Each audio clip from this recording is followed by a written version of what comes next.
Welcome everyone, this is Pineleaf Needles and you are listening to LOTRO Players News, where we take a look at the latest news in LOTRO, and here at LOTRO Players. And this week we have with us Andang, Hey everybody.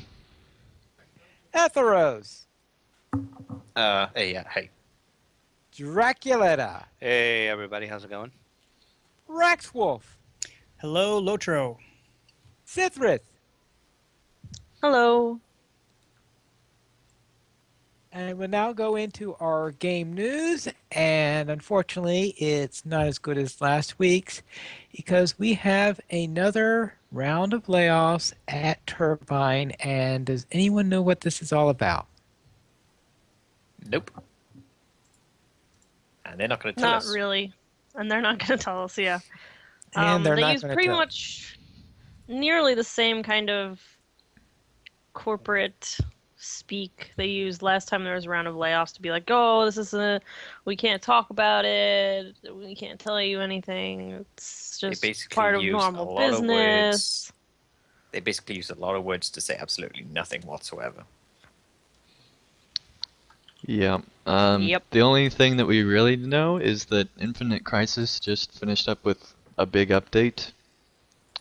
And so people are assuming that possibly a lot of people from that team were let go. We do know that some LOTRO devs were let go, but we're not going to mention specific names because technically we don't know 100% for sure and out of respect. But obviously it's a fairly serious thing, but it's almost made less serious because it's happened a few times before, and what I mean by that is it almost seems like this is just kind of normal business practice for WB's management of Turbine. And one good thing I've noticed, a lot of other developers and game studios have made a point of, reaching out on Twitter and other social media services, telling the Turbine employees who have been laid off that, there's other studios hiring, don't worry about it, you'll be able to get another job. yeah, and a similar thing happened last time. It seems like Turbine's considered a pretty reputable studio, at least the employees are there, even though it seems like being managed by Warner Brothers isn't necessarily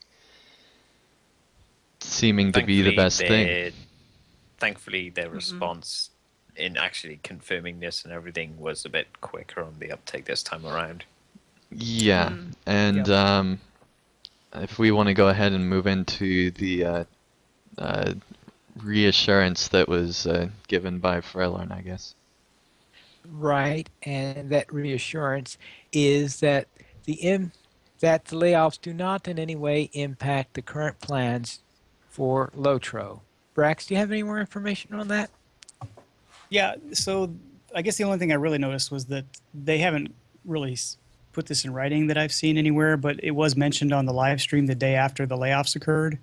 So Freelorn is doing a live stream where he's leveling a Hobbit and taking some questions, and this was one of the first questions that was asked was, do you have any comment about the layoffs? And he said, the only thing I'm going to say basically is that it has no effect, and I'm not going to answer any more questions about it. And so, again, I think the thing I noted in the post was, no, he didn't go into detail as to whether the current things that weren't affected were the things that they had planned that only Turbine knew about, or if it was just specifically the things that we know about, which only reaches into maybe the very beginning of next year.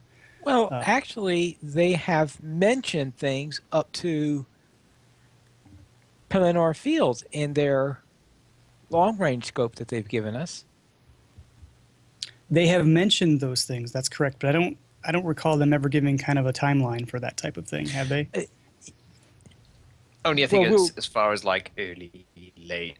They just gave early, late that's just 2015. Yeah. Yeah. Osgiliath, they set up we'll get Osgiliath in 2015 as 15, well. yep. In 2015, and also Minas Tirith in 2015, and that we'll get Pelennor Fields in 2016. Okay, right. Okay, so that's a fair point. So those large, very nebulous things that they plan to deliver are still are not affected by the layoffs. Correct. They did say I that think- they'd be talking more about the roadmap after the update, though, which Yes. kind of gets me Well, that's curious typical. as to. Yeah. It is typical, but Yeah.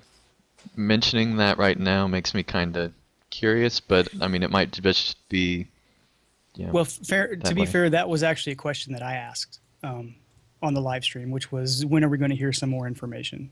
Okay. And that was a response to that. So, And Rowan has said on the forums, when he was answering a question about the LI update, that he is going to get people to answer that too after, I think, 15 actually launches. well, I think I saw something in the forums about that, actually, that they were going to try and get that to working for all levels of LIs. Something like that, yeah. Let me bring up the Yeah. exact quote, because it is kind of ish. He isn't really specific enough about it himself. Well, that's because they don't know what they can do yet. Yes, so he says here, the general plan with legendary items is that you can advance and imbue. So the original plan they had back when this was going to release this update is that you could only imbue an item that was at level 100 cap and fully leveled. He says Horse, which is the developer, may have pulled back on that, but we fully intend to make your existing allies imbuable. Right. But that doesn't really answer the question of whether we'll be able to do it below level 100, because he just says existing, and that doesn't really. I don't think anyone would want to jump to the gun of assuming that it's all levels of allies, because that's a pretty big leap from what they originally planned. Yeah, it's very vague, but I mean, I'm sure that they're probably still figuring out exactly what they can do by the next update as well. Now that they have more time, it'll be. Well, and the interesting to fact see what that they can do. they've attempted to answer it, at least assures me that they've heard the concern. So Yeah. hopefully they'll be trying to do something about it. Here's my thing though in regards to these layoffs and like how they impact LOTRO. There's one thing that like a lot of people say that, LOTRO's future is a lot more uncertain now and stuff like that, which I do agree with. But one thing remains against that as far as evidence goes, and that's that we haven't had a server merge yet. They haven't even considered it. Haven't even considered it yet, and I'm pretty sure that hosting that many players, like that's definitely a big cost. I don't know how big of a cost that is in the grand scheme of things, but I think until we see a server merge or something like that, I think that LOTRO is still in a decent place. At least that's kind of my optimistic side. I think that this At is least it's more financially just. viable. Yeah, I think this is more just Warner Brothers' typical business practice, honestly, which is really sad. I can't think of. I don't think that it's because LOTRO hasn't made enough money. I'd be surprised if that was the case. It might No, mean my- that it might mean LOTRO isn't making enough money up to Warner Brothers standards, but I highly doubt that LOTRO isn't making a profit. Well, I think it's more to do with Infinite Crisis and what you Yeah. said earlier. And that is that they're not gearing up for another major update immediately, so therefore they're going to have to lay off all those people that were working on the previous update. Mm-hmm. I think, And usually, most of the people working at Turbine are pretty flexible. So even if they took away some people on the LOTRO team, doesn't mean that there are not the same number of employees working on LOTRO currently, per se. I think Brax was talking about this earlier this week on Twitter about this subject, in that this whole setup of just throwing away a whole bunch of employees, which is pretty much what they've been doing every time there's a major update that goes out, seems to be, or at least have become standard practice for not just Warner Brothers, but the industry in general for MMOs. Too many companies, I think, in general, in my opinion. Yeah. Yeah, but I mean, especially in the gaming industry, pretty much once a game or a game series, I mean, even some game series, they'll lay off the whole team and then they'll still have like a planned game in like 3 years. I don't understand how you can operate that way as a company. Like, I understand that there's costs and stuff, but, be working ahead on the next game. It just, It seems especially cruel to do it for MMOs too, because unlike, say, a game where you just make the game and it's done, you've done your work on it, it's complete. With MMOs, it's a constant, working on it. It's like a painting you've been working on for 10 years. You only got to work on 5 of it, and then you're just thrown off. It seems especially Right. cruel with hmm regards to those kind of games. yeah. Yeah. On the subject of them saying it's not going to affect their current plans, I'm not convinced it's going to completely make them unaffected. I think their core plans for it, what they were definitely going to do, is going to stay the same. So Osgiliath, Minas Tirith, and then Pelennor Fields is going to stay the same. I think a lot of the maybes of what they might have done are going to be maybe pushed off the table. Like, for example, the Osgiliath PvP situation. I'm thinking that maybe will be something that's just pushed aside now because they just simply don't have the resources or the manpower anymore for it. That's not based on any kind of evidence. That's just Right. my suspicion and my feeling about it. Yeah, well, let's face it. Based on past history, the odds of getting a PvP map there were low Well, at the yeah. start anyway. I mean, the odds of a Yeah. PvP map, regardless, are extremely low, whether or not the layoff affects that or not. I think this definitely didn't help the odds. Yeah, Um, that's what. Yeah. You're absolutely on the right path, though, Aethelros, because that's what happens is you start to, when you're working with a skeleton crew, you concentrate on the core, and the other things that have been backburnered or thrown out there as ideas, those are the things that get trimmed. Yeah, and I think I said earlier this week on Twitter as well, like, their plans might be the same, but their plans might be unaffected, but the effectiveness of how they, do those plans and execute them, Yeah, the I way you don't think implement it's it, going to be right? yeah, right. Yeah. It's just not going to be the same level. I'm confident we'll get to Minas Tirith and be able to experience all that. After that, Oh, yeah, I'm sure. wondering if this changes any of the plans, or if this is just like normal business practice, and they still have the plans to keep supporting LOTRO as long as they were before the layoffs. I don't know. Um, it'll be very interesting to find out what happens post Minas Tirith now, I think. Um, Or post Pelennor Fields. or post Pelennor Fields even, yeah. Um, it'll be very interesting to see how LOTRO develops over the next few years. And a little bit of a side note, this was very poorly timed in a PR point of view, with Update 15 just going on to beta and having Yeah. all that Well, not positive even just PR. PR, but just from a just what's the word I'm thinking of? Effectiveness standpoint, like just laying people off in the middle of testing an update does not Yeah. sound Yeah. like a good idea. Yeah, it Yeah. just Well, seems very poorly timed for multiple on the reasons. On the flip side, though, if you wait till after the drop, now you're into the holiday season. So they might have been looking ahead to that in their defense. Not that That's any of this true. is really completely defensible, but Right, yeah. Yeah, it's a fair point. I think the other thing is, I think this is the first time we've seen 2 rounds of layoffs in the same year. Yeah, it seems especially painful for the, at least like from an outside look of the game, to see 2 sets of layoffs in the same year. It doesn't really give a glowing testament to its stability. I mean, at the very least, I think that morale is hurt both inside development and, the player base as well. Having 2 layoffs in 1 year is a lot to take for a team. And, they've had so much change with, Rowan coming in and all that stuff. I mean, it'd be a lot to be just working on that team and, not sure if And especially tomorrow since- you'd be laid off. Like, that's very terrifying. Yeah. Yep. All right. Anyone else have anything to add before we go on? I think we've covered pretty much Yeah. anything we could. Just give best hopes to those that were affected, that they can find great jobs at other studios. Yeah. Yes, because I'm sure there are some studios that we'll decide that Warner's loss is our gain. Hmm. Definitely. So let us go on to the store sales. Drac, what do you have for sale? Free sample of the week through October 23rd. Simple Rally Horn.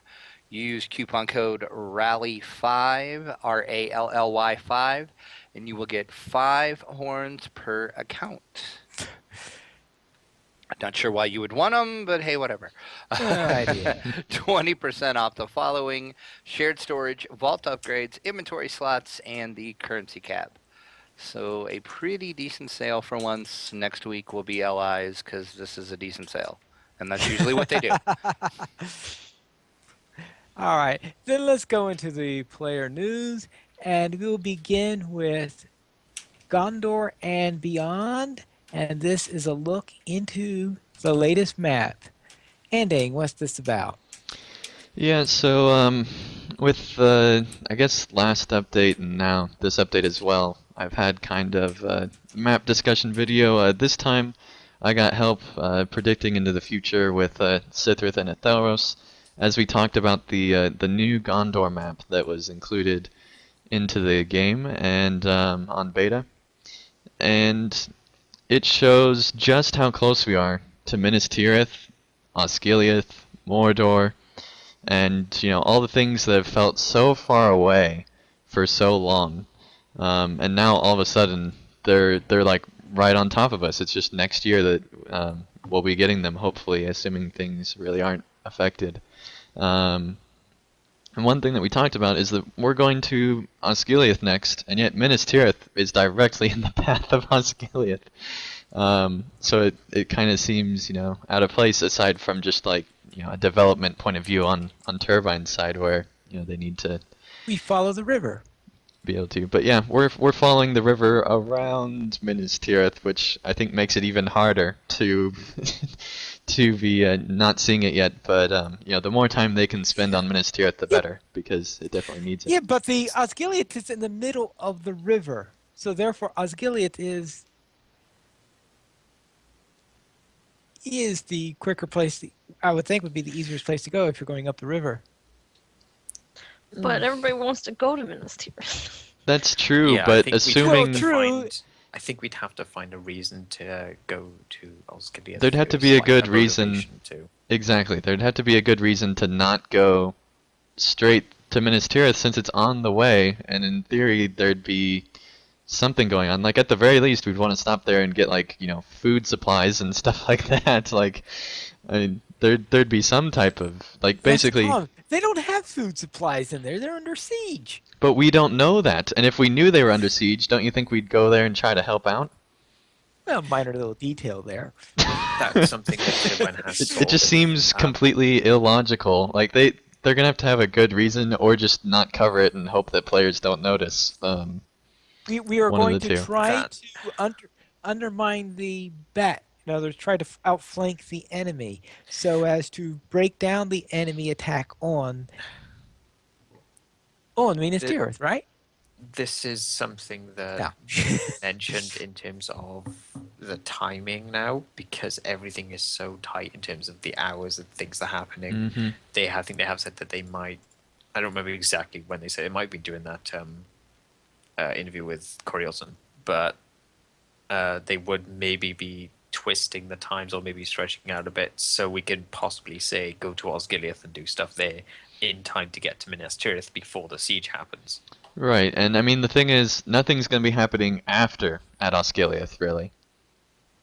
I mean, there's a few things, but, really you have to go to Osgiliath first if you're going to see what's really going on there, I think. Yeah, which means we'll have to be there before it gets overrun. Hmm. And I believe, I'm not sure on this, but I believe it actually gets overrun before Aragorn's army takes back Pelagia.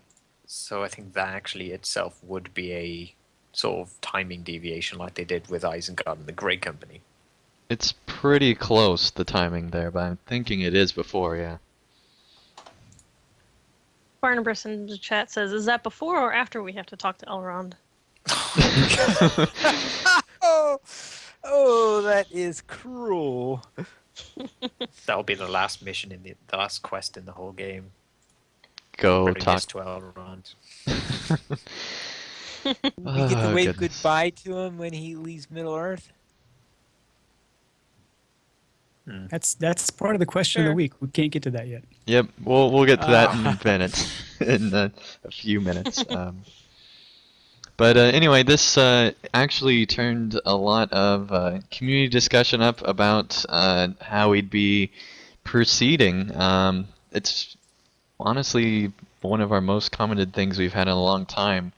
Um, People seem to be really interested in the points that we brought up, and why we're not going straight to Minas Tirith and stuff like that, and how we'll be in Mordor, because we are all of a sudden right on the doorstep of these really really iconic story moments. So it'll be very interesting to see where we go. All right, very well. Then let us head on to thoughts about raiding.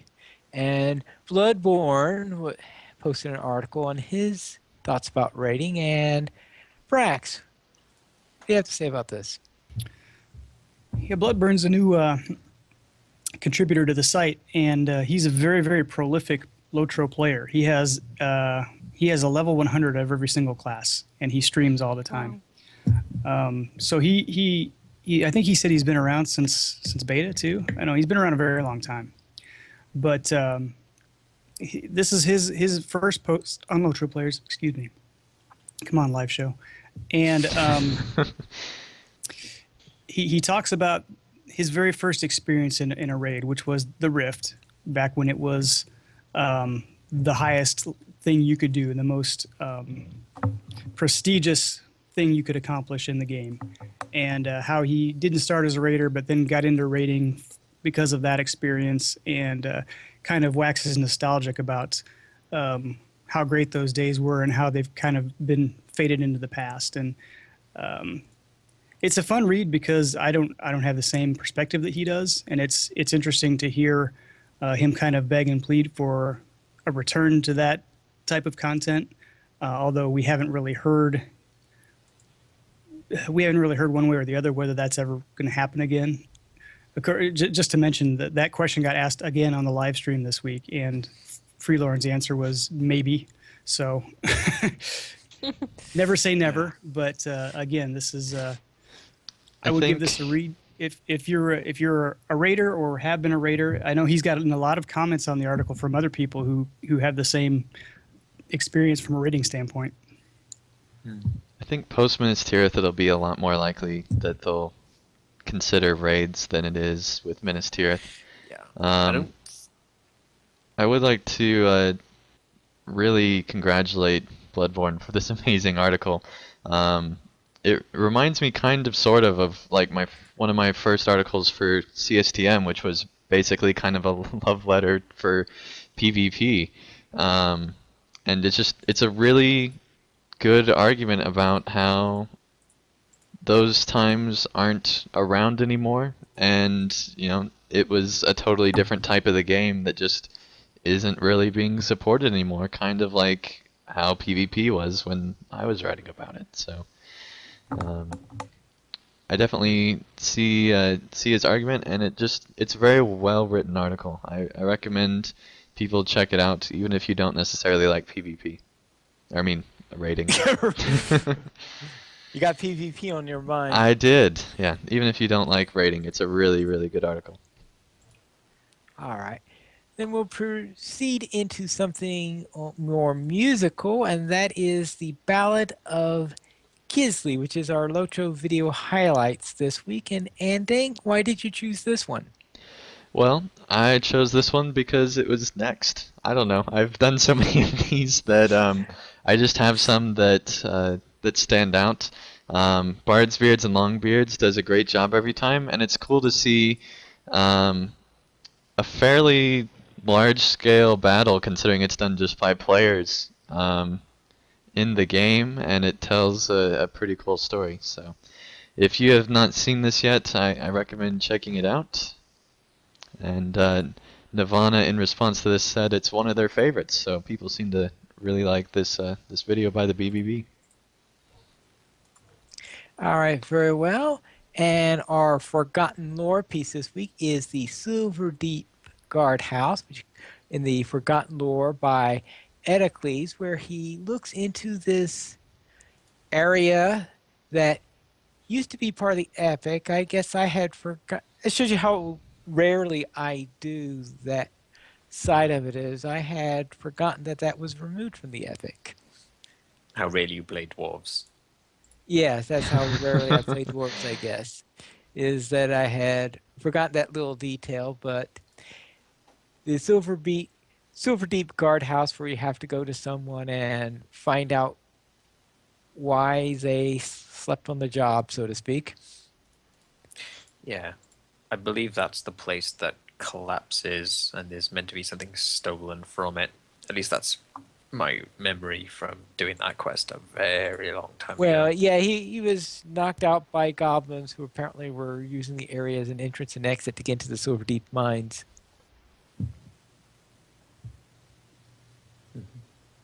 Either believe that or that's they actually came where from the mines the and actually I think they used the mines in order to get into I there. believe that quest line is where the infamous Dower Hand burglar comes from. Dwarf burglar, as it were. Yeah, I think you're right. I think it probably eventually leads up to him, yeah. It is interesting to go back to these sort of places that you only get to see like in one, or even like the actual intro area, and then you never actually go back to again. Mm-hmm. And some Mhm. some of them, as I think as one is mentioned, is not actually open in the overworld, which is an interesting choice, I guess.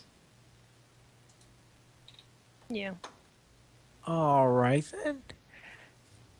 Then we'll head from forgotten lore into new lore. Brax, what is your pick of the week? Today, Massively posted an article by Justin Olivetti called Test Driving Lotro's Bjorning Class. And I know we've had some videos on Lotro players about first look of the Bjorning class and things like that. This is the first kind of long form write up I've seen on the class that does a very good job of kind of taking it to the very beginning and here's what it looks like. Here's what it looks like when you roll a new Bjorning. Here's what happens in the starter area. Takes you through some of SIP's highs and lows of the class. My favorite line in here is talking about how they've combined the race and class, and he said, "It turns out the Bjorning is both a race and a class. Only Bjornings can be Bjornings, and only Bjornings can be Bjornings." That whole issue is over with then. Yeah, yeah. So yeah, I thought this was a nice little preview for those of us who I'm on the side of people who can more easily read a text article than I can sit down and watch a video. I would go ahead and give this a look if you're curious about the Bjorning class. All right, then. Then we'll head into our news beyond Lotro, and we'll begin by asking, which side are you on? Team Arwen or Team Eowyn?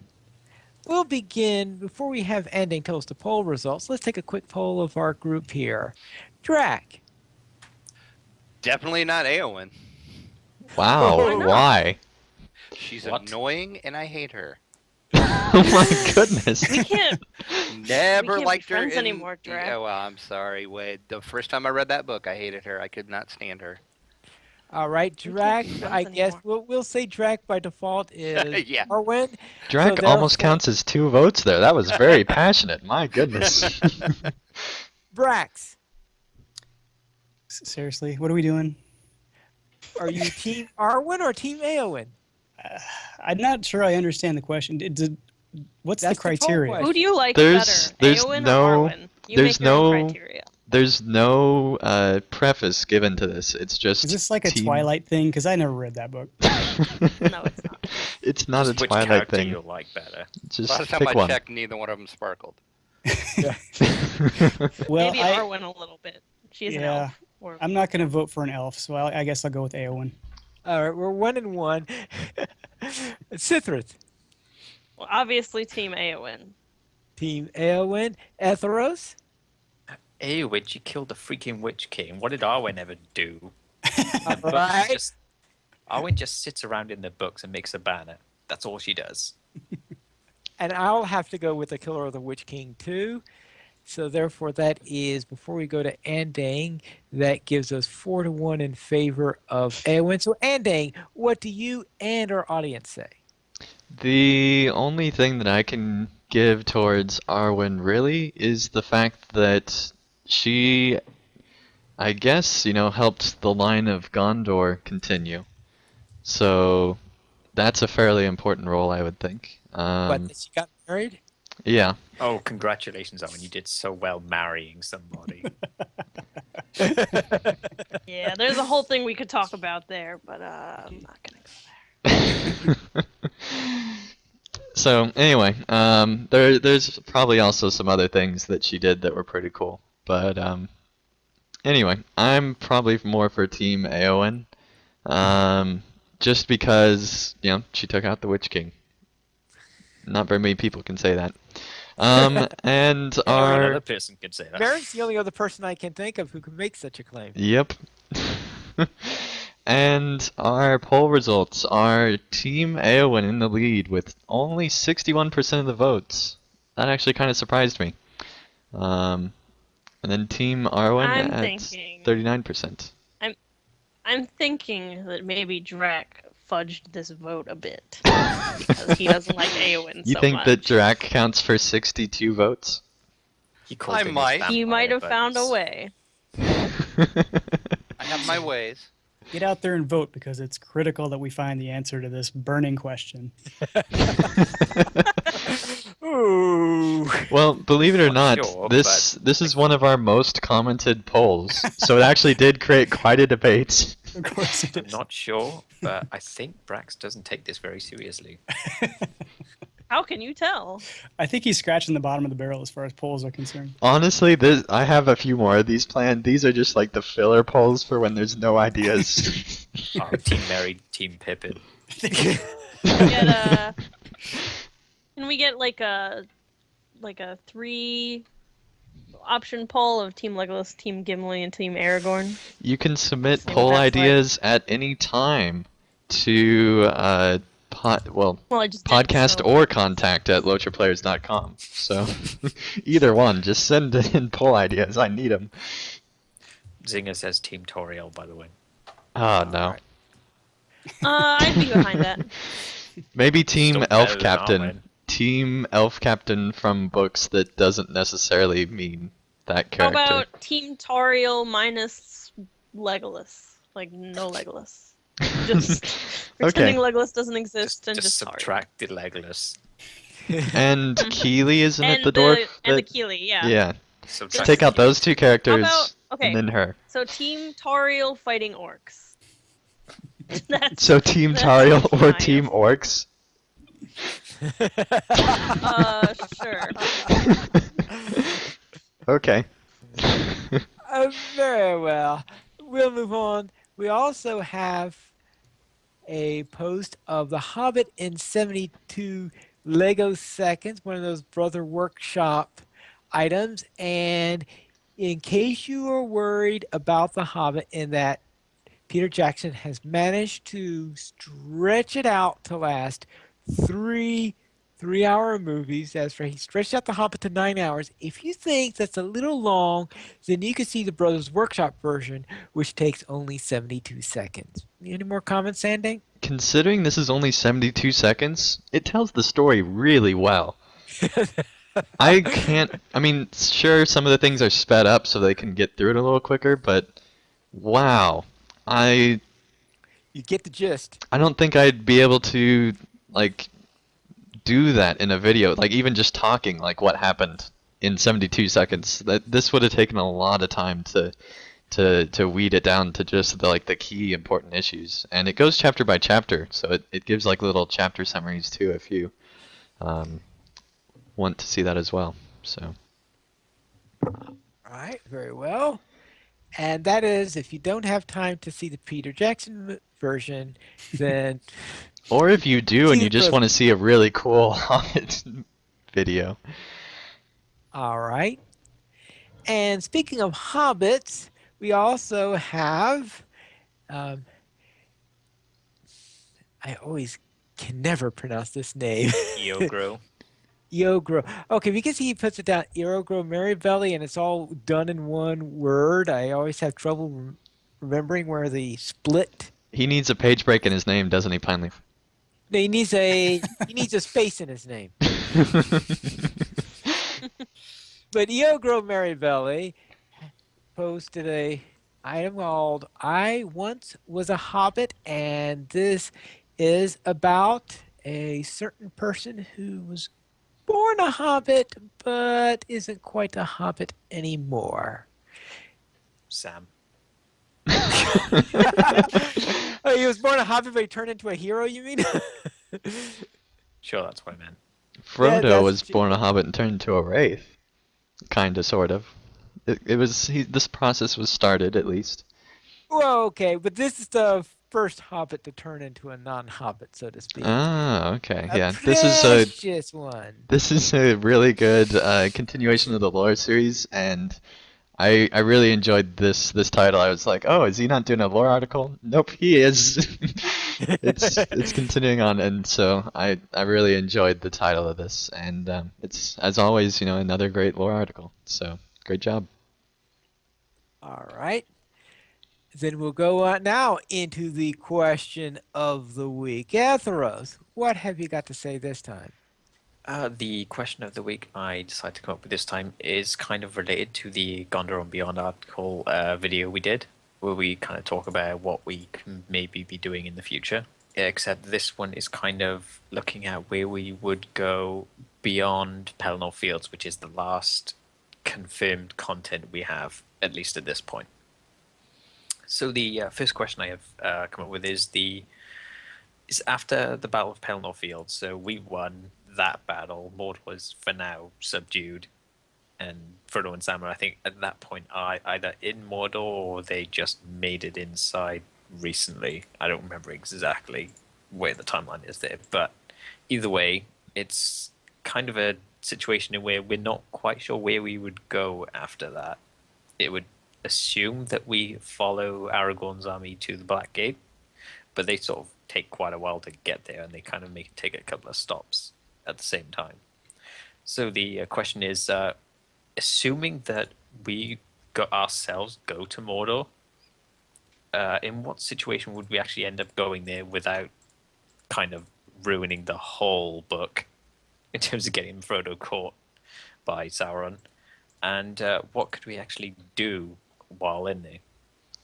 Andang. I think that's kind of already been answered by the devs. We're going to be going and freeing those people who need freed in Mordor that are taken captive way far away from Frodo and Sam. I think we'll, after the Battle of Pelennor Fields, there will be a session play to remind us, hey, Frodo and Sam are still out there, type thing. And so that'll be like our first glimpse at Mordor, I think. And then our characters will go for some story purpose and go into Mordor, start freeing stuff up, and then somehow we'll make it back for the battle at the Black Gate, and then the ring will be destroyed, and that'll be the end of Mordor, and we might go back in to see how things have changed, but it'd be kind of cool actually if we post ring destruction went over towards Mount Doom and stuff like that, I guess. And so have us not go there aside from session play beforehand, and then have us actually be able to explore the landscape post ring destruction would be kind of cool, I guess. It would be a brand new type of landscape, I believe. I don't think there's really that many volcanic lava areas aside from maybe the Rift. Mm-hmm. Yeah, it'd be something totally new. I don't know for sure if that last part will happen, if we'll actually take our characters personally to Mount Doom and stuff like that, but it'd be kind of weird if we don't. And even Aragorn and his group of people go to make sure that Sauron really has been at least not being able to be detected in Mordor. And they go around and make sure that it's fairly cleared out, and then they go down to Harad and do all that stuff. Hmm. So I think that, if we come back for the Battle at the Black Gate and then go back in to explore what's happened in Mordor, that'd be kind of cool. So have that kind of go into Mordor and then turn around, come back, and then go back in with Aragorn to a different part. All right. Brax, what do you think? Well, I guess the only thing I have to add on to that is I think that they're going to want it to give us the view of Mordor pre-ring destruction and post-ring destruction, kind of like the Isengard thing. So I don't know if the session play is going to be enough to give us a good picture of what pre-ring destruction Mordor looks like with the tower and everything.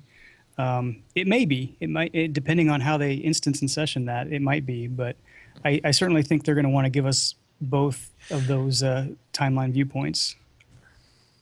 Possibly, maybe I'm just throwing an idea how they could maybe do it is, say if we go into Mordor from where Cirith Ungol is, and that's it, pre-ring destruction, and then if we go in from the Black Gate, that is where we actually see it destroyed, and then through that way we can kind of do all the post-Mordor stuff, kind of how they did it with Isengard. Yeah. Yeah, that could be. Any other ideas? Well, I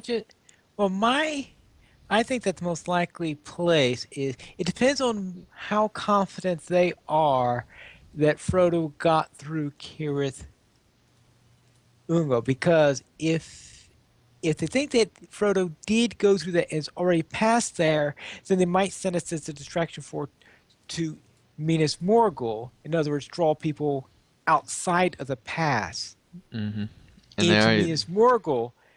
But the problem is, will that stir up so much in the area that they think that it might make things worse? So that's I'm on the balance on that one, whether or not I think that they would send us there because they think it'll pull people out, or if they think that people moving in through there might be going right by Frodo and might make things worse. Well, that's kind of how I was with the Dead Marshes, where they're like, we don't want to attract too much attention, even though you've already attracted all this attention.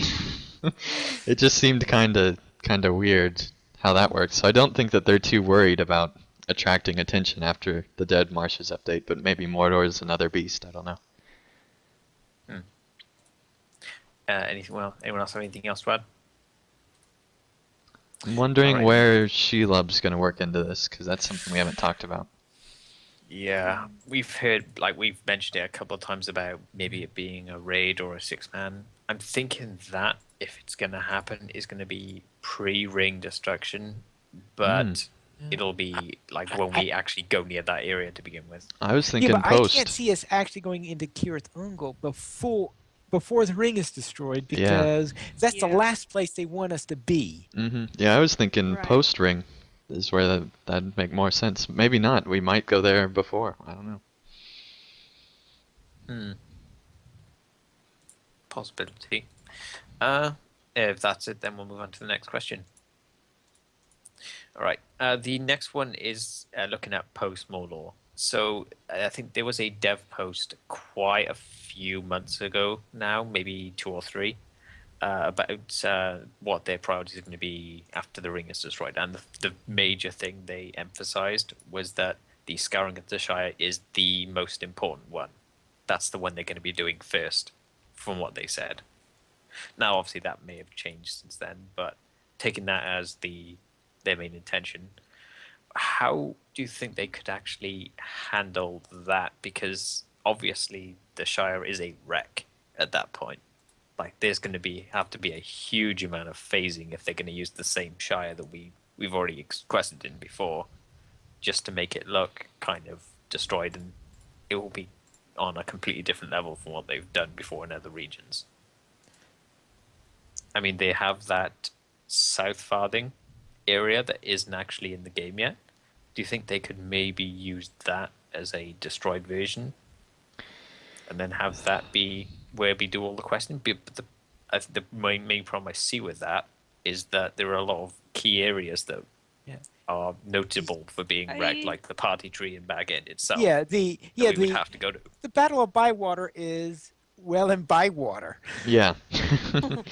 It it takes place over, the whole scouring takes place over the Shire. It's not just one part of it. I could see them maybe because of time or budget restrictions having to do something like that, but I think that if they're gonna do a full zone phase, this would be the time to do it. This would be kind of like the final completion of their phasing system, I think, is taking on the scouring of the Shire. It would be a lot of work. A So lot of work.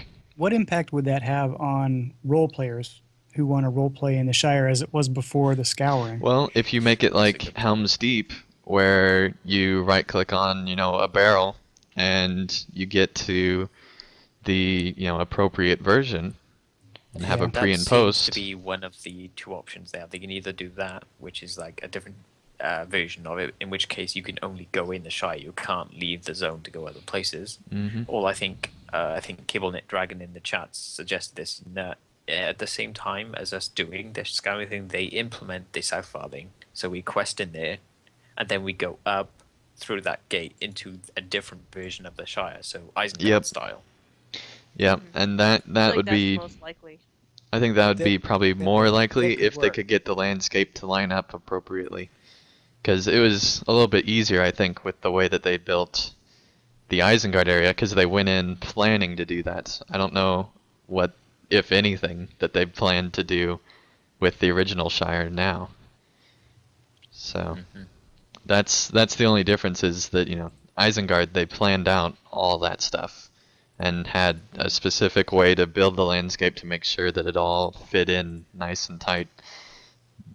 Now that they're doing the Shire, assuming, they said they're going to do the Scouring of Shire, so whenever that comes along, it's going to be tough. I wouldn't be surprised make it- if we get a Shire revamp beforehand. Yeah, I would see it more likely to have a Shire revamp than I would to see the whole thing phased without.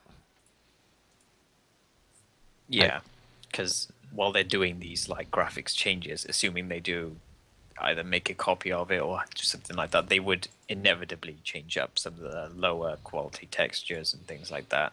Have thicker grass in all the areas and things like Mhm. that.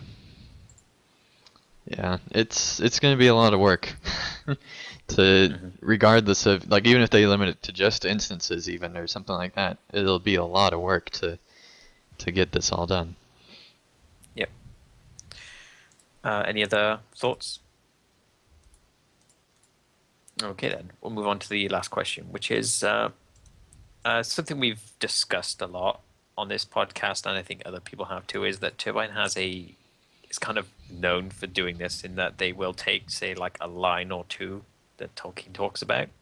I think the Lothoth in Forakel is probably the best example, where they take that small mention and then they create this whole this whole zone or this whole storyline based around it. So the question is, what could they maybe use at the end of pretty much the end of the book, really, or at least post Mordor? What could they work with to give us things to do after the ring is destroyed, or what areas could we go to and explore? If there's any ideas here. What are the odds of going to the rest of Mirkwood, do you guys think? I think the main problem I would see with that is that there's really no reason to, unless they change the timing so that we go there while the Battle for Mirkwood is actually going on. So Dol Guldur is still around. I'd kind of like to see them have conclusion to that story and mess with the timeline. I'd really like them to see at the very end have the whole Moria storyline come to completion. That Well, the is a Moria good story point. can't because I don't think the Iron Garrison. I always got the impression that Turbine believes the Iron Garrison ultimately fails, and it's Right. another expedition later that succeeds. Yep. In which I case, would like to see them take the timeline all the way to that point. Does that mean then that we would see them be there to actually like help them and see them when they fail? Yeah. Or that we come back and they've already failed and then we help the next group come in and take over? Either one would be really interesting because I don't think we've actually seen, we've never done that before in LOTRO. And if they had the time, that would be a nice like final thing that they could do that was in the lore. Yeah, but that would have to be after Grey Havens. Right. Well, would it? Yes, because It's several the years later. reason why people say is that it's in the Fourth Age, and the Fourth Age is post Grey Havens. Mm. And what would be I mean, even if- cooler is if, and this is like crazy speculation, is if they showed this map turn into our world like very gradually over time. Right. Anyway, I was thinking maybe of the Haradrim. Right. Yeah, that is a pretty good example. Mm-hmm. Because I think both in terms of it being a region that's fairly close by, we're coming up now to fighting the Haradrim, and I think I think they mention in the books that even though Sauron's defeated, they have to actually deal with them and pacify them, so to speak. I think Aragorn and Éomer Yeah. go down there to actually deal with them themselves. That's what I'd like So- to see. Yeah, I kind of Yeah. consider Harad kind of a given, just because Aragorn goes down there, and a lot of people end up traveling down that way to clear out stuff, and so I would imagine that we'd take them on as well. That's kind of like the final enemy. We had Angmar, Isengard, Mordor, and then Harad, kind of a thing. Mhm. Do you think that we'll do the scouring before we go down there? That's a Because that would question. make more sense I think time-wise. so. Yeah, I think so. I think they're going to get in as much of the books as possible first, and then maybe turn to some of the extra stuff. But at the same time, they could kind of do like an establishing, here's like your Harad enemies. Now go all the way back up to the Shire. And That is a lot of travel. find out what's going on there. And then now go all the way back down to Harad. Do we Keep get doing elephant mounts for this? Well, I think that would be a necessity finally. If you'd have to just have, you could have an entire skirmish on top of the Oliphants. Just there's I think a lot of honestly- possibilities here. At that point, they probably just hand wave any kind of how long would it take to get to here issue, because there's just so much Yeah. traveling to different places you have to And do. the one thing that I really hope happens, and I really hope they have time, is to return to places like Dunland and other places where storylines were not 100% wrapped up, and still not 100% wrap up, still keep a couple loose ends here and there, but wrap up a few more plot lines as we kind of do our return back to the Shire. That would be a really nice way if they had enough time to do it, to end things off, I think. And it'd also give them time to prepare the Shire for the scouring, because that's going to take, if they are going to do like the whole zone being phased, or even just part of the zones being phased, I would imagine that that would take about the same amount of effort as building Minas Tirith in my mind. Because having to do a whole zone and decide if you need to revamp the zone first or if you need to phase it, and if you do all that stuff, like that's a lot of work just for a conclusion to a story. I think what they might do is obviously when Frodo and the whole group does their whole return journey, we go through each of these areas and we have like via the epic, most likely they'll have like a couple of quests maybe, or maybe just one where you kind of meet up with those people you talked to a long time ago. Like I think in Dunland there's some of the specific Dunlandings that you end up learning by name that I've forgotten at this point. And you kind of maybe catch up a little. I wouldn't expect any widespread phasing or anything though, because I think that would be probably beyond what they could do. Yeah, I'd just like to, in the storyline fixes on the way to the Shire, I'd just like to see instances or something like that where you could just talk to the people that were and there. I think Barnabas mentions in the chat too, we have to take the Grey Company home, and I'm positive. Do we? I can't remember his name, but there's They'll get one ranger lost. who says there is this one ranger who says he wants to have us buy him a drink when this whole thing is over. I think that bit is they're actually going to make happen. How cool would that be? They can find There'll their be own two. way home. I don't think There they will can. be I I don't I don't think that they can, but at the same time, I don't know if we will help them back. That'd be a great way to, have all the I'm the stuff in. adults rangers. That'd be a Won't they great be way part? to sum up everything in Areador, Yeah. but I I don't think we. know. I don't know.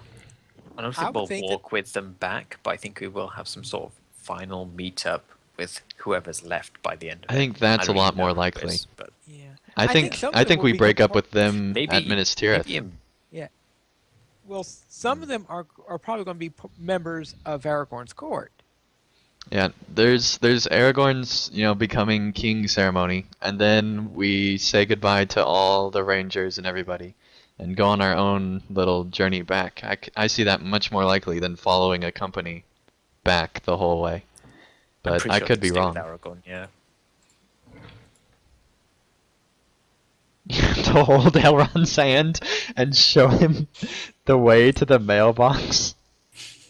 I don't think he's ever seen that before. So that he All can right. send letters to I the can write player. Oh letters. man. I can send them myself. I can talk to other people on my own. Yes. All right. Anyone else Um, have any? do you think that there'll be anything post Scouring Shire besides Harad maybe? Will we do the Moria? Will we do the something in other places? Or will that be the end is the Scouring or Harad? The only other, I think, major area they could do like a whole campaign's worth is maybe Rune, but Yeah. that kind of maybe feels too much like Harad. And there's so Like I'm not little sure. about that place.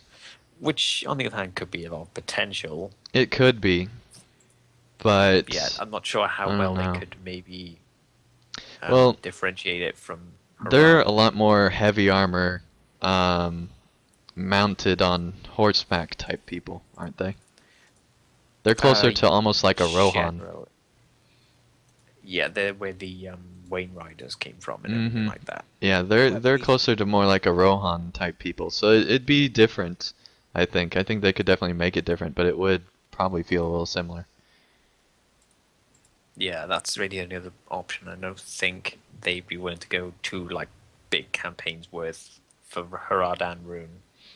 Well, let me ask you guys this question. Do you think the rights will be extended beyond 2017? well, that's Haha. the question.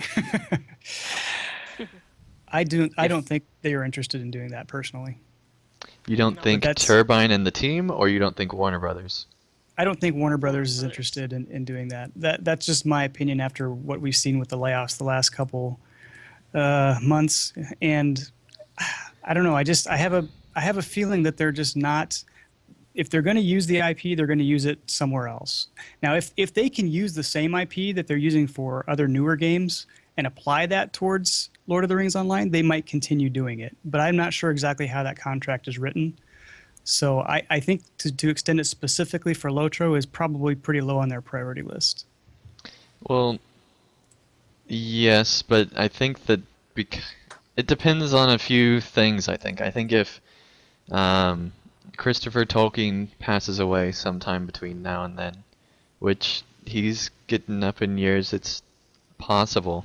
That could totally change the landscape of how the rights system would work and everything else. And Warner Brothers would basically be given pretty much free reign to do whatever they want with the license within like a few limits, but they'd pretty much be allowed to do whatever they want.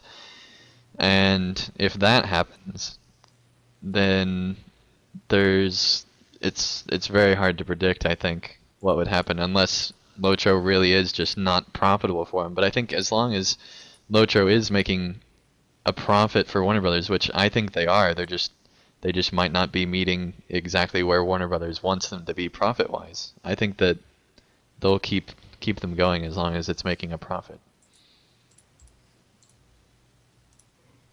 I don't know. What do you guys think? Do you think that we'll I think see it for past me, I don't think it's incredibly likely they would extend it. I think if they were going to, it'd probably be like a year at most, like not the full was it like 2 or 3 years that they normally do. I just don't think they'd have that much confidence in it. Maybe a year just to give them a little bit more time to finish things up. But I mean, even that seems a little unlikely to me.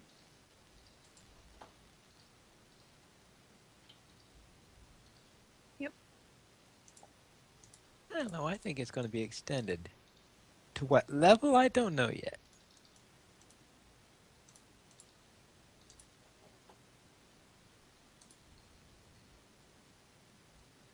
All right, then. With that up, we'll head on to donations. Our donations let's give a big thanks to DJ Pimp Daddy for his $10 or more donation to LOTRO Players. Make sure everyone donates this week to the LOTRO Players Extra Life campaign. All donations to my charity, that means DJ Pimp Daddy's, will become in-game NPCs in the upcoming LOTRO Players RPG that I will be making live on a 24-hour stream starting Friday, October 24th in the evening. Also, all donations will have a DLC code to unlock Super Fun Mode, which includes instant kill holy hand grenades, the ability to write graffiti on specific walls and surfaces in the game, and if he has time, cosmetic outfits, and maybe a skirmish. There you go, And Sith and Pineleaf.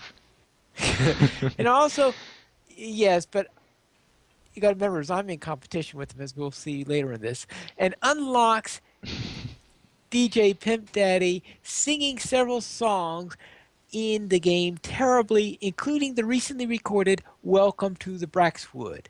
Braxwolf can comment on this. Do you wish to, Brax? Are you with us, Brax? Apparently Yeah, not. sorry. I'm here. Okay. Have you guys ever seen a movie that's so bad that it's good? This is a pitch. This is a pitch. Because DJ Pimp Daddy doing Axl Rose in Welcome to the Braxwood is just on that level. All right, then. Okay. I guess that answers that. It's well worth a donation. And yes, DJ Pimp Daddy does admit, yes, this is pay to win before you ask. Lastly, if you are on the fence as to whether to donate to his cause or to Pine Leafs, do it for the kids and donate to, well, I'm not going to say which one he says, because despite what he says that I will just skirmish the money away. No, I don't, because your donations go directly to the two Extra Lives and then to the Pineleaf, hospitals. And what I don't happened behind the scenes? Did you guys get in a tussle? I don't know. We're Sounds like a having a tussle. bit of a skirmish on this. We're having a skirmish. Oh. Oh man, What that's happened to reading the good. script as is? Yeah. He says to donate responsibly. That I agree with. Yes, donate to Extra Life, to LOTRO Players, but I would have to give you different advice as to who in LOTRO Players now's your give. time to, plead to him to include skirmishes in the game. There you go. Well, By the way, I just wanted to give a quick update on how we're doing Extra Life wise, if that's all right. Yep. The LOTRO Players team is at $820 out of our $3,000 goal. So that's, I think it's 20-some%.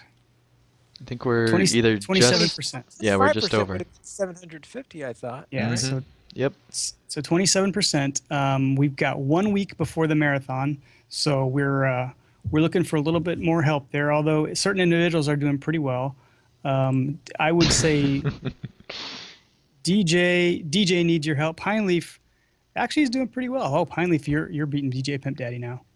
Somebody That's why get, he sent that letter. Draculetta has really vaulted ahead in the last week. He's done a great job.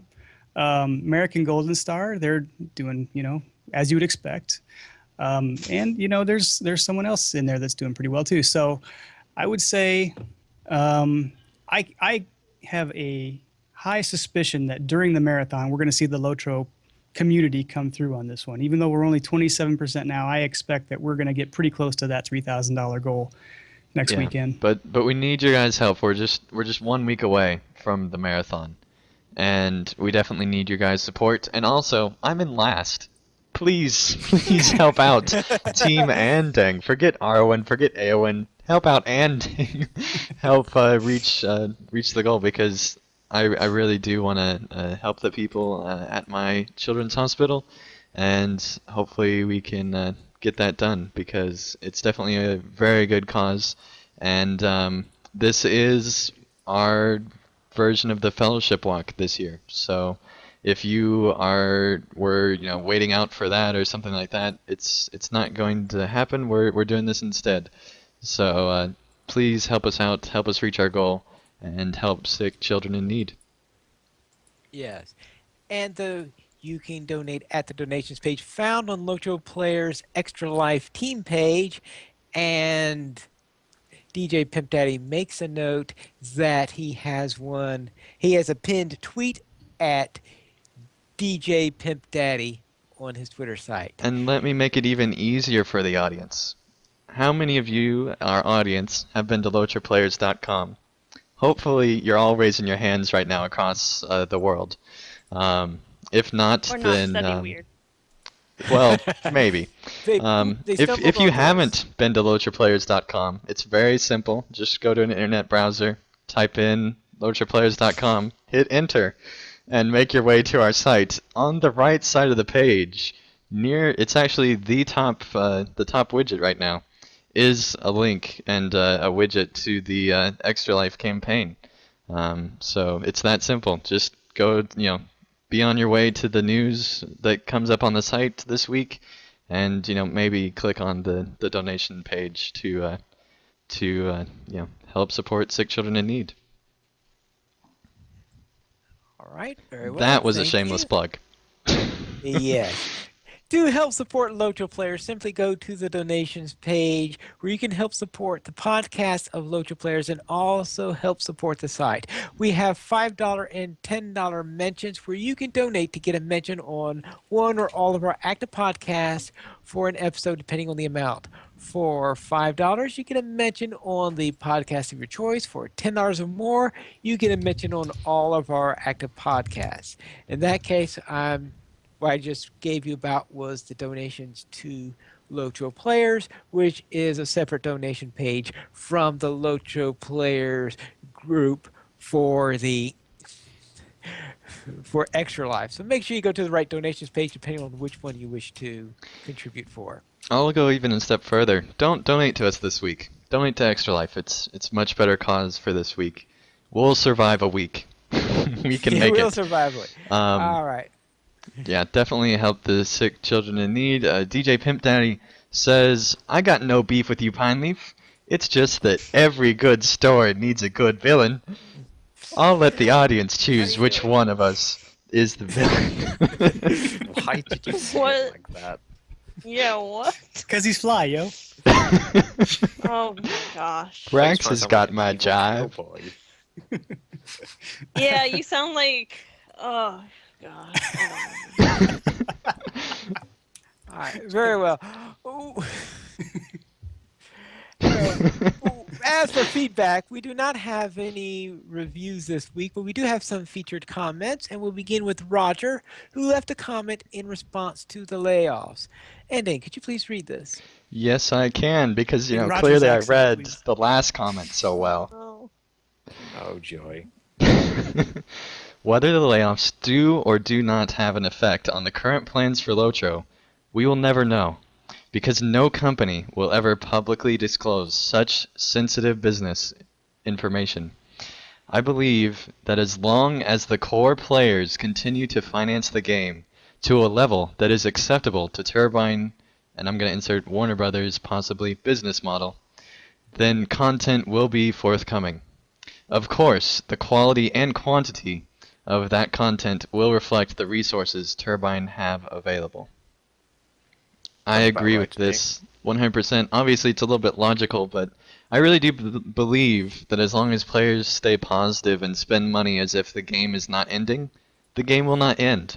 It's a self-fulfilling prophecy type thing. That is the term that they use in communication. Um, and I think that as long as people believe that the game is going to continue and support Turbine like it will, the game will continue. Um, if you have issues with maintaining confidence through various forums and things like that, stay away from them and enjoy the game that Turbine has made. If you feel that the game's not as good anymore, leave the game and don't spend money anymore. But don't let other people, particularly like groups of people on forums, influence your opinion. Make sure that it's your opinion about the game.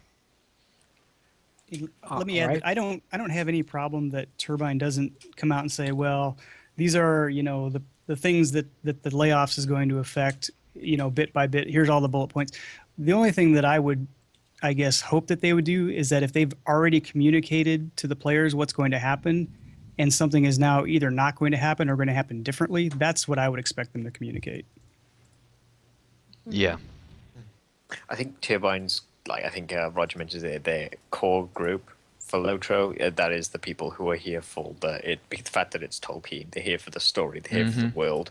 I think as long as the quality of their story and their world content is good and they're consistently putting it out, I think people will stay here just to play it. Yeah, I really do believe that just off of Tolkien fans that are currently playing LOTRO can stay funded enough to at least make it to 2017. I'd be shocked if that wasn't true. I think that there's enough players that enjoy Tolkien that are playing the game right now that they can help carry us over to there at least. All right, thank you. So now we go to our second comment, and that is from Barnabas, who left a comment on last week's episode. Thanks again for the read. I'm not sure about big battles, but spicy battles sound awesome. I think I might have to take a stab at a holiday song based on RNG. I've been working on some lines already. Then when Stormy Etmore Eve and Dane came to then when Stormy Etmore Eve and Dane came to say, Rudolph, with your knife gripped tight, won't you join my crade tonight? Then all the monsters friended him, and they made this decree: Rudolph the naughty goblin, you'll gain lots of infamy. But you can't play as a goblin. Yeah, FYI, Kraid is a creep raid. Yep. I was wondering about that. That was very funny. I hope, Barnabas, that this becomes a thing. I hope that you do make an ending story because you're already off to a great start. So hopefully you'll keep going on that. And you've already written, 4 origin stories. Might as well finish out the rest of the team. I mean, Yeah. Well, at least I'll amuse myself, or maybe I should change it to Andang the PvPer. By the way, that's what Barnabas said, not Pineleaf. Just Yes. Zinger thinks that was a violation because you didn't sing it. You have to do it over. That's okay, Pineleaf. You can keep going.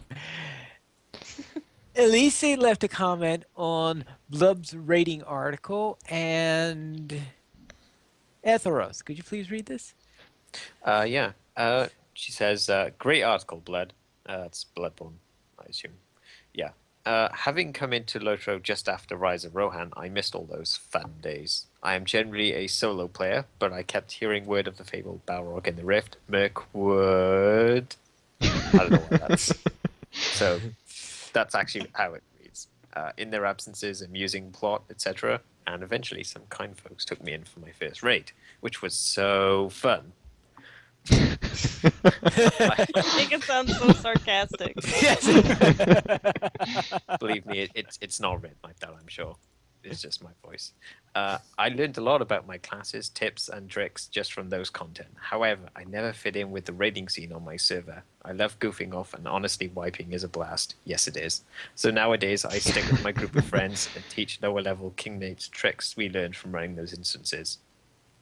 I'd love to see LOTRO implement a free people's downscaling system just to experience it all on level with my friends. Doubt it'll happen, but I still got hope for traditional instance and raid content to make a return one day. That said, Shelob raid, please. Yeah, actually, I think he would have fit well with the Dumbs. Yeah. Which is still going, I guess, and eventually one of them is not going to be able to do it anymore. So you could get on the short list. That's what needs to happen. Now we're going to Alright. have like everyone that likes raiding be on the short list for CSDM's dumb list. And now, Honestly, Elise's perspective is pretty much the same as mine. I kind of joined in with free to play, but I didn't really get involved with grouping that much until Isengard. Yeah. So I did end up missing all those big instances that people love to talk about so fondly. Yeah, I So, actually. and as people notice from the adventures, I tend to wipe groups a lot. So Yeah, I actually was in a raiding ken during Isengard, and we actually took characters up through some of the. I think we made new characters so we could practice the old Angmar raids back then, so we could get like conditioned, like our people conditioned for taking orders exactly when they need to and stuff like that, and showing how serious it can be, and then Raiding helping boot them camp. work up to the Isengard level to raid with us. It was a very, very different experience than anything I've seen in any of the games I played before. Raiding's its own beast, and I hope that they can at least have one last good raid to end on. That would be a great thing, I think. all right, very well. As for emails, we did not receive any emails this week, which means that there will not be an origin story this week. First week we haven't got one. But you can contact us by emailing us at podcast@lotroplayers.com, and you could also follow us at Twitter.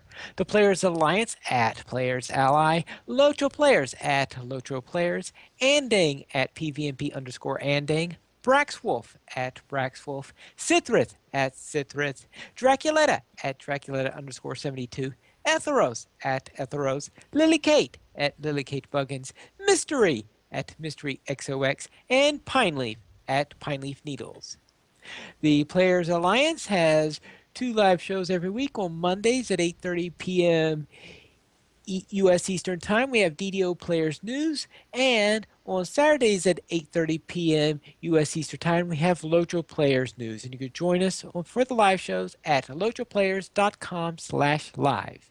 And you can also join us on Langeville for LOTRO Players Adventures every Saturday at 5 p.m. U.S. Eastern Time. Thank you all for listening. And that is all for tonight, and this is Pineleaf Needles reminding you to skirmish responsibly.